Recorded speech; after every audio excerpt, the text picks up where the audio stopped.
Well, isn't this a surprise? Hi, I'm back, I guess. If anyone happened to watch my first video, well, good for you. If not, well, also good for you, it was really terrible. However, my computer is trashed, my microphone's broken, and I'm an idiot, so let's see how bad I can be today.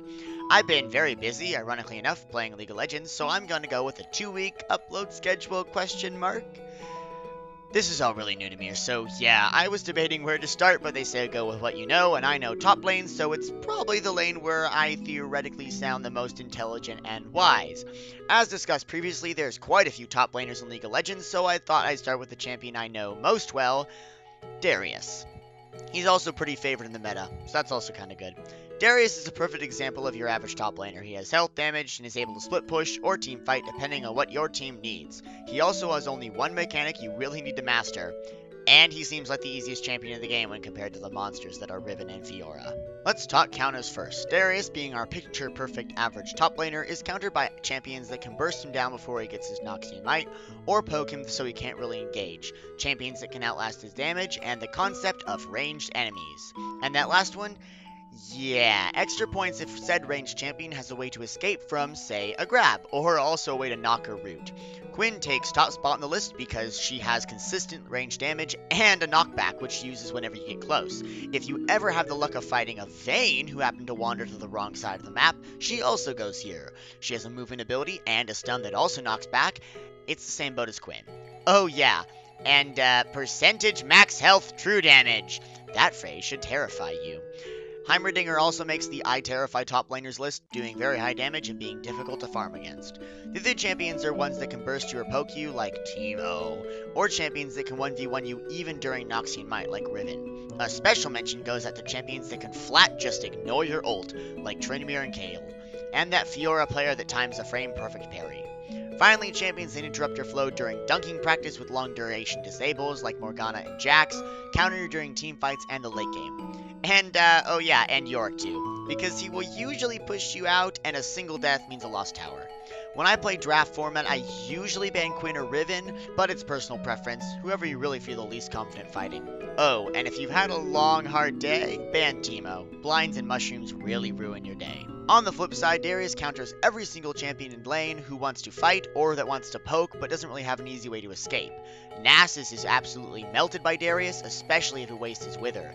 Garen is as well, and special mention goes out to Sion, who has no escape beyond his ultimate and relies on getting close and standing still.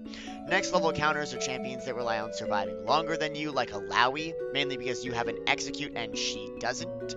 And finally, you counter champions that rely on heavy mobility but have dodgeable disables. With Aurelia, dodge her stun and avoid letting her roam or get early kills, and with Yasuo, just dodge his tornado. For a guy like Jax, force him to waste his counter. If you do, you win lane. If not, you break even, which really isn't that bad. Okay, now that we've finished with the counters and whatnot, you probably should know what Darius can actually do in a fight. Let's talk abilities. Darius' passive is called Hemorrhage, and it's one of the most important parts of his kit. Every time you hit an enemy with an attack or something, you make them bleed, which then can stack up to 5 times. If you reach 5 stacks of enemy champion, you get Noxian Might, which gives you a massive amount of AD, up to 238 rank 18. It also makes all of your hits apply 5 stacks instantly, and as long as you keep hitting enemy champions, you'll keep your bonus AD. This is why Darius really likes long fights. If he gets Noxian Might, he wins almost every single fight, even if it's a 2v1. Darius' Q is Decimate. He rears back for about a second before swinging his axe in a circle. If an enemy champion is hit by the blade, they're dealt full damage and Darius heals 12% of his missing health. If they're dealt by the handle, they really only take 35% damage. Your main goal with this ability is to land the blade. See the red ring right there? It's before you swing. Aim to have enemies inside that area. That way you can get healing and the bonus damage. The healing only stacks up to 3 times, but 36% missing health is still a lot. One special note, the windup doesn't actually interrupt your actions like moving, which means you can flash right before you swing. Just make sure you do not jump too far or you'll hit them with the handle instead. Now on to Crippling Strike. This is one of the easiest abilities to understand. It's a basic attack buff that deals bonus damage and happens to slow by 90% for 1 second. If it kills an enemy, it refunds 50% of the cooldown and all of the mana, so it's good to use as a last hitting tool. It also resets your auto attack timer, so make sure you auto attack and then use W for the most damage. Follow up with a decimate to make sure you land the blade, maybe? I don't know. A tip: walk past the enemy when you hit them with your W. That way you can block their escape and get in a few extra hits. Your E is the reason why most champions hate your guts. Apprehend pulls enemies in front of Darius towards him and then slows by 40% for 1 second. It hits in a cone and deals no damage, which means it can't actually apply your passive. What it does do, however, is interrupt the actions of the guys you hit, meaning they can't basic attack and oftentimes get thrown off by the pull. It also pulls the enemies right into the range of your Q, so if you want to do a fast damage combo, cast E, then W, and then Q. And if you're escaping, you can actually use it on champions chasing you. It slows and can throw off skill shots, so it might be a bit useful. And did you know it happens to have a passive too? Too many people don't actually know this, which is weird because it's actually one of the better passives in the game. Darius gains innate armor penetration of 35% on max rank, which is more than a Black Cleaver, and he deals physical damage. Interesting.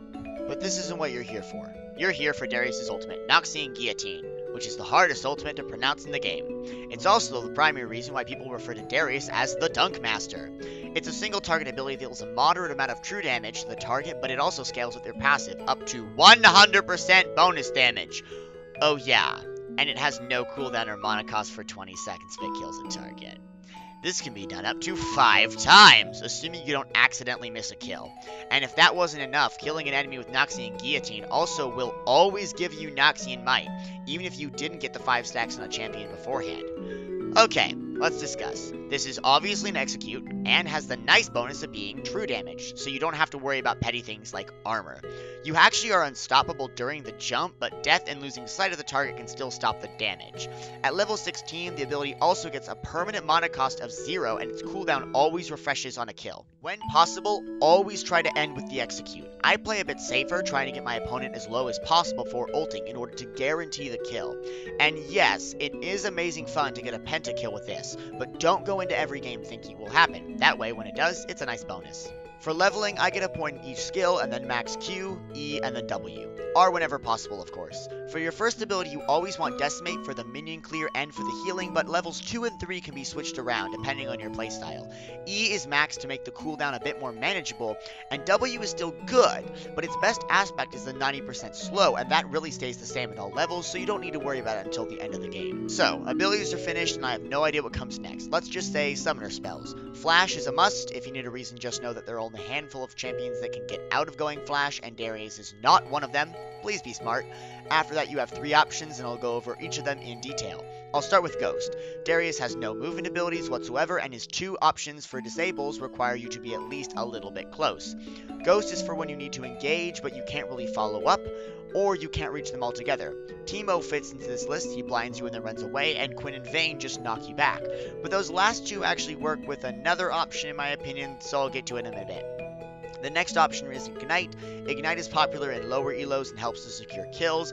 Personally, I play Darius as a split pusher, so I like a different summoner spell, and Darius, in my opinion, already has enough damage. However, if you are unsure of the matchup, or you think it'll be a pretty tied lane, go Ignite. It'll help tip the proverbial scales in your favor.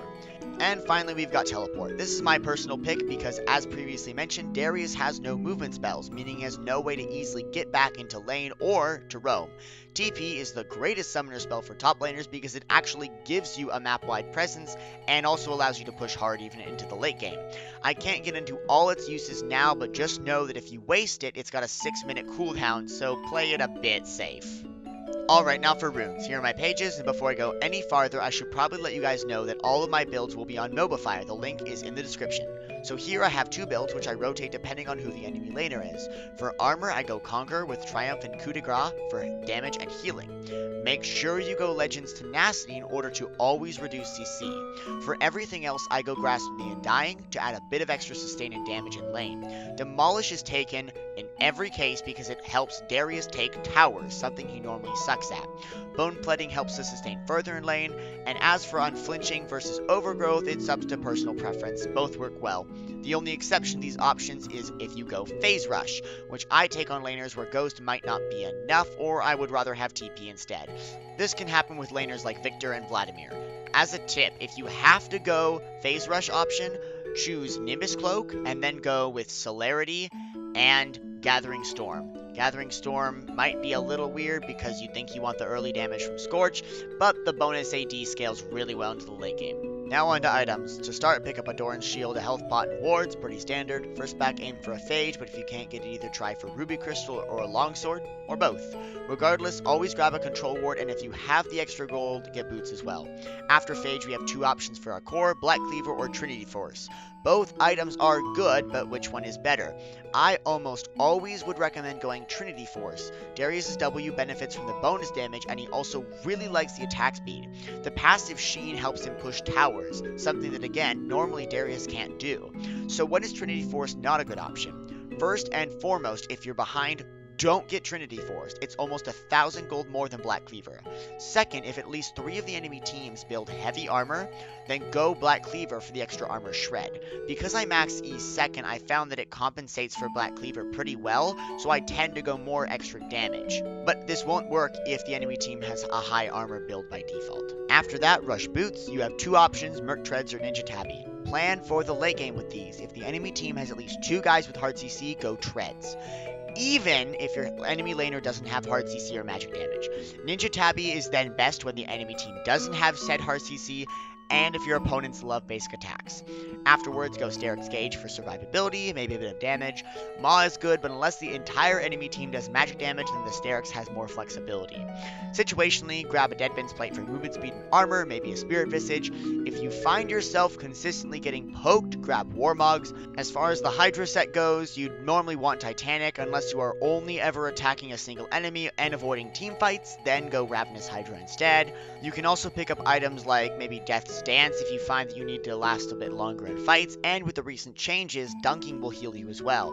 And although it's a good idea to try and not buy it, QSS is an item that no one ever picks up but can enable you to win almost every fight you find yourself in. Buy it if the enemy team has figured out that CC is your weakness. Oh boy, 2,500 words in and we're almost done. This is long. So, we have the build and we know what his abilities do, so now for some tips on gameplay. First, if you're going to leash red for your jungle, make sure you don't accidentally steal it with your passive. It's happened to me way too many times to count, and feels terrible. If your opponent is melee and someone you counter, then wait for them to come up to last hit and then initiate with an auto attack. Always reset your auto attacks with your W, unless you know for sure that they have some form of escape. While they're slowed, you can use your Q, but as noted earlier, walk in front of them to cut them off. When they run, use E to pull them back. A good Darius player instinctively will know the range of his Decimate and Apprehend, so work on memorizing so you don't have to hesitate. The range of Apprehend also goes a bit beyond the indicator, so you can hook enemies that are slightly appear to be out of range. And finally, work on being able to look at the enemy's health bar and know instantly if you can kill them. This is the case with every execute in the game, but it's still important for Darius to know. Missing a dunk means a 60-second cooldown and a much harder fight. Alrighty, all done. For my first real guide, I think I didn't screw everything up. I'm planning to do a 2-week delay between videos, but that might change as I get faster recording and editing. Leave suggestions in the comments, and as always, no, I cannot make my voice any less annoying. Bye-bye!